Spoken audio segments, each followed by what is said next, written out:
നിങ്ങൾ വാങ്ങിയ തണ്ണിമത്തനിൽ artificial colour inject ചെയ്തിട്ടുണ്ടോ എന്ന് അറിയുവാനായി ഈ 2 സിമ്പിൾ ടെസ്റ്റ് ചെയ്തു നോക്കിയാൽ മതി. തണ്ണിമത്തന് ചുവപ്പ് നിറം ലഭിക്കുവാനായി വളരെ കോമൺ ആയിട്ട് ആഡ് ചെയ്യുന്ന ഒരു ആർട്ടിഫിഷ്യൽ കളറാണ് റെഡ് നമ്പർ 3 അഥവാ എറിത്രോസിൻ. ഇത് കഴിക്കുന്നത് മൂലം ഓക്കാനം, ഛർദി, വയറിളക്കം, വായ്പുണ്ണ് തുടങ്ങി തൈറോയ്ഡ് രോഗങ്ങൾക്ക് വരെ കാരണമായേക്കാം.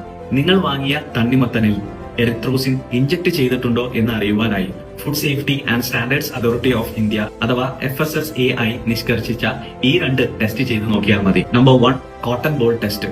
തണ്ണിമത്തൻ മുറിച്ചതിന് ശേഷം ഒരു കോട്ടൺ ബോൾ അഥവാ പഞ്ഞിയെടുത്ത് തണ്ണിമത്തനിന്റെ ഉള്ളിൽ പ്രസ് ചെയ്ത് നോക്കുക. കോട്ടൺ ബോളിന്റെ കളർ മാറി ചുവപ്പ് കളർ ആവുകയാണെങ്കിൽ അതിൽ ആർട്ടിഫിഷ്യൽ കളർ ആഡ് ചെയ്തിട്ടുണ്ട് എന്നാണ്. Number 2, water immersion test. ഒരു കഷ്ണം തണ്ണിമത്തൻ ഒരു ഗ്ലാസ് വെള്ളത്തിൽ ഇട്ട് വെക്കുക. വെള്ളത്തിന്റെ കളർ മാറി ചുവപ്പ് ആവുകയാണെങ്കിൽ അതിൽ ആർട്ടിഫിഷ്യൽ കളർ ആഡ് ചെയ്തിട്ടുണ്ട് എന്നാണ് അർത്ഥം. ഈ ഒരു ഇൻഫോർമേഷൻ നിങ്ങൾക്ക് ഉപകാരപ്പെട്ടെങ്കിൽ മറ്റുള്ളവരിലേക്കും ഷെയർ ചെയ്യുക. കൂടുതൽ ഹെൽത്ത് ടിപ്സിനായി എന്റെ ഈ പേജ് ഫോളോ ചെയ്യുക.